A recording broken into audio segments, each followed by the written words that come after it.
ለተለመዱ በክፍል 148 ጥያቄና መልስ ተመልሻለሁ። ወደ አድማጭ ተመልካቾቼ ቀጥታ ወደ ቪዲዮ ወስዳችኋለሁ ማለት ነው። እንግዲህ መጀመሪያው ጥያቄ የሚያመለክተን ምንድነው? የምንመለከተው which of the following is the requirement for assisted instrumental delivery? ስለዚህ እንግዲህ assisted instrumental delivery ለመስራት ሪኳየርመንቱ ማንኛው ነው ይለናል። አንደኛ ሴፋሊክ ፕሬዘንቴሽን ይሆናል። ሁለተኛው ላይ ፉሊ ዳይሌትድ መሆን አለበት። ስትሮንግ ማተርናል ኢፈርት አላይቭ ፌተስ ምናምን ይላል። ከዚህ ውስጥ እንግዲህ ማንኛው ሊሆን ይችላል ስንል ባጭሩ የመጀመሪያው ክራይቴሪያ ምድራው ፉሊ ሰርቬክስ ዳይሌት መሆን አለባት ማርሶ ሶ the correct answer is B። ሁለተኛው ላይ which one of the following parameter identified on the partograph ይላል። እንግዲህ ፓርቶግራፍ አይደንቲፋይ በምናደርግበት ሰዓት ማርሶ suggested that satisfactory progress of the first stages of labor ማርሶ እንግዲህ first stage of laborን satisfactorily progress ማድረጋችን ሰጀስት የሚያደርገው ፓርቶግራፍ ፓራሜትር ማንኛው ሊሆን ይችላል ነው።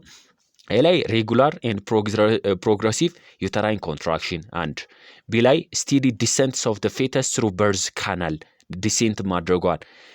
ሶስተኛው ፓተርን ኦፍ ሰርቫይካል ዳይሌሽን goes to the right of the alert line and the fetal heartbeat less than 100 greater than 180 beat per minute ማንኛው ሊሆን ይችላል ነው። እንግዲህ ፓርቶግራፉን ፓራሜትር በቀላሉ ሊያሳይ የሚችለው የሚለውን በመናይበት ሰዓት ባጭሩ ምንድነው ትክክለኛ መልሷን ምንድነው ኮሜንት ሴክሽን ላይ ታስቀምጡልኛላችሁ ማለት ነው። ወደ አድማጭ ተመልካቾቼ ወደ ሶስተኛው ስንሄድ which one of the following is the most common causes of uterine rupture?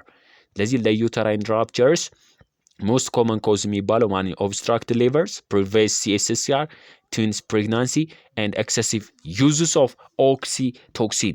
ስለዚህ ከዚህ ውስጥ እንግዲህ ማንኛው ሊሆን ይችላል ለዩተራይን ራፕቸር most common cause ከተባለ that is called obstructed labors ይሆናል ማለት ነው። አራተኛው which of the following women is more likely to develop atonic PPH ወይም atonic postpartum hemorrhage develop የምታደርገው more likely ምን አይነት woman ናት ነው ይለናል። ኤ ላይ woman who had breech delivery የነበራት and prolonged labor የነበራት have instrumental delivery የነበራት እና CS የነበራት ለአቶኒክ PPH የመጋለጥ እድሏ ማንኛው ላይ ተጋላጭ ይሆናል ነው አራተኛው ማርሶ።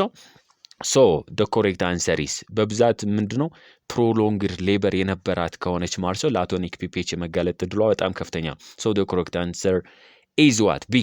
አምስተኛውና የመጨረሻው which one of the following is not components of the active management third stages of labor?